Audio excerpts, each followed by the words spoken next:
Hello and welcome to Non-Stop Wrestling Chat. My name is Barry and this is your AEW versus NXT review. Before we go any further, guys, don't forget to do a big massive favour for me and hit like, hit subscribe and hit that notification bell. Your support means an unbelievable amount to me, and I've got a few good things coming up with the channel as per yesterday's kind of channel update. So let's get into today's show. As always, we're going to start off with AEW first. First match in AEW was the Best Friends versus FTR. I gave this a 2.5. It was a good match. It took a wee bit to get going, it felt like. But once it had the ball rolling, it was good.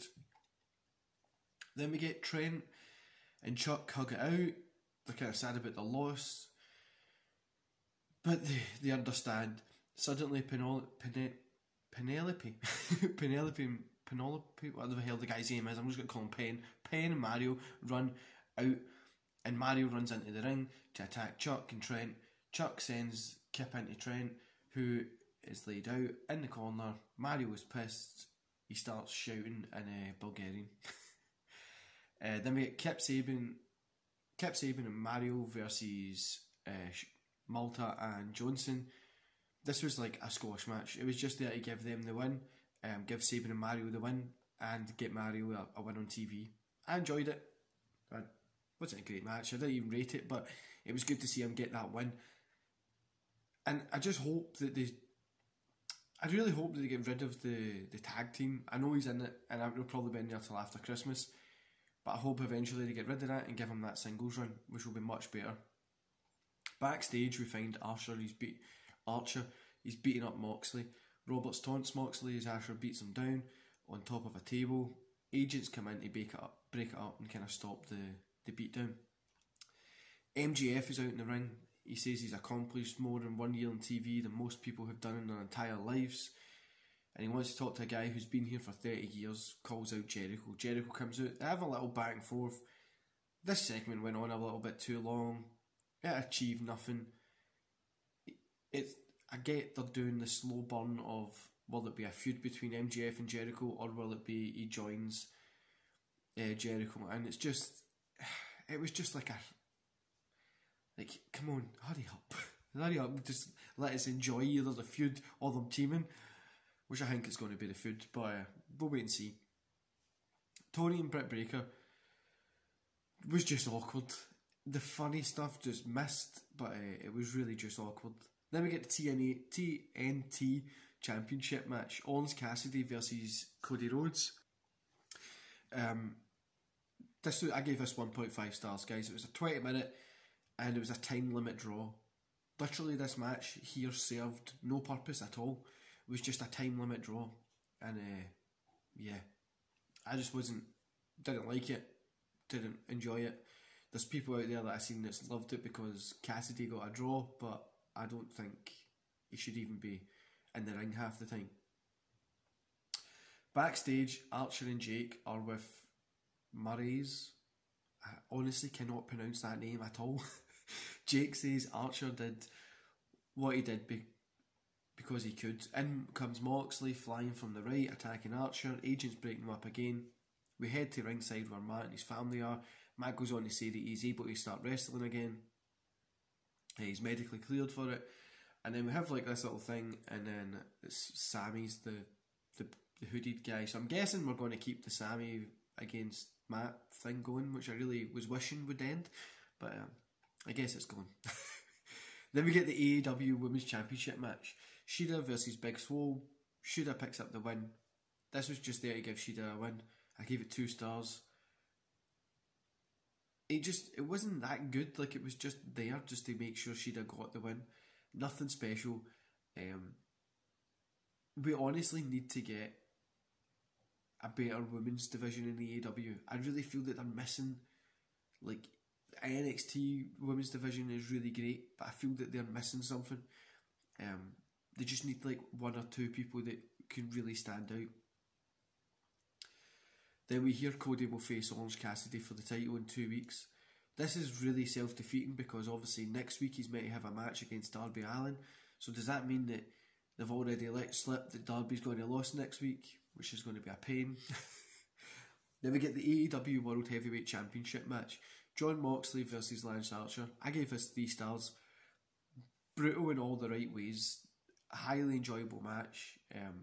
After it, Archer does a big boot to the face of Moxley. He leaves. Eddie and John have like a little thing with it, and I really think an Eddie, John, Archer kind of triple threat feud might be really good. It might bring a different aspect with those guys, and I think Jon Moxley, anything he's touching just now is just hot as hell, which is good. I love seeing the guy get what he deserves. Not a big boot, but like being able to be the main event. Overall, I gave AEW a 2.5. I thought the show was good. Nothing great, just good wrestling. Just a good, enjoyable show. The same goes for both. I would like to see a better women's wrestling division, like I says, in AEW. It just kind of feels like a second thought, and I feel there is a lot of good women wrestlers out there that they could definitely use. Now over to NXT. We kicked off NXT with a Tag Team Championship #1 contender match. Danny Burch and Logan versus the Undisputed Era. Undisputed Era picked up the win. 3 stars. Great open to the show. It was just a great match. We get a little Finn Balor's successful surgery as discussed as the NXT title. William Regal says that we'll see how Finn's recovery goes. I just hope they don't drop this belt off this guy again. He really deserves to have a belt for a long period of time. Then we get Ados versus Jake Atlas. Atlas picked up the win. This wasn't really a match, it was just there to give Atlas that win, but yeah. Austin Theory versus Johnny Gargano. Gargano picked up the win, 2.5 here. It kind of felt one-sided, but it was still a solid match. Gargano obviously picked up the win, 2.5 stars. And then we get the NXT Women's Championship #1 contender match. Candice LeRae versus Blackheart. LeRae picked up the win, 3.5 stars. This was a great match, and it definitely shows the power of the NXT Women's division. It was just an enjoyable, fun match to watch. And we get Aaliyah versus Storm. It's what it needed to be. Toni Storm picked up the win. It was nothing special, but I love seeing Toni Storm in getting a win and progressing those ranks. I really think she's going to be the next big star to kind of go over in NXT and just get to that position. Then we got Derek Maverick and Killian Dane versus Emporium. Emporium picked up the win, 2 stars, nothing special, but it got the job done. It was, like I say, a lot of these matches tonight were just like nothing special, but they had to do what they had to do to progress it.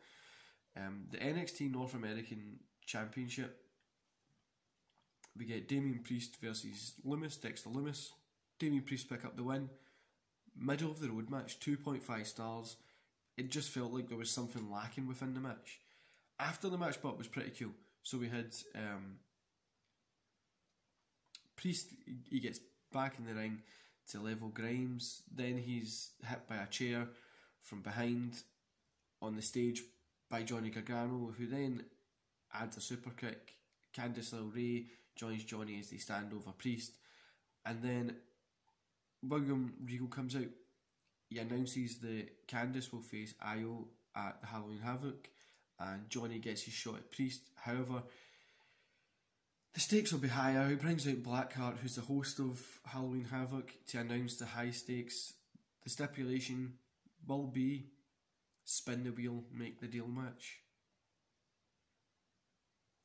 This is a way that it could be cool, but I'm not really sure how it's going to work.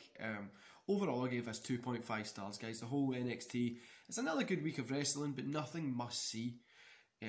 Between both shows, like I says, there was nothing like you have to go out and watch. You can just catch it whenever you could. They progressed some stories forward. They set some matches for Halloween Havoc. They've kind of set some things in motion in AEW. But again, nothing overwhelmingly special. But it was 2 good, strong shows. I'm not going to pick a winner. I'm going to say both were just good shows. I I would like to see more women wrestling in AEW, just more better women wrestling. Because I feel that they just don't have like a good women's division at all. But as I said, both shows were really good. It was a draw for both. There was just, I felt like there was something missing from tonight from both shows. Yeah, just something missing, and it just really niggled at me. I don't know what it was. Like, I really don't know. Just felt like there was something missing from both shows tonight, and I really think it could be a little bit better. And really, it could just be the writing is just pushing them to the end of the year, especially with this the COVID stuff. Looking like PLCs are going back in a lockdown, apart from Florida. It could just be they're just trying to get through the year, like most people are. But yeah. Anyway, guys, I'm going to love yous and leave yous there. Don't forget to hit like, hit subscribe, and hit that notification bell. And I'll see you here Saturday for the SmackDown review. Enjoy the rest of your day, and let me know in the comments below what you thought about tonight. See you later, guys.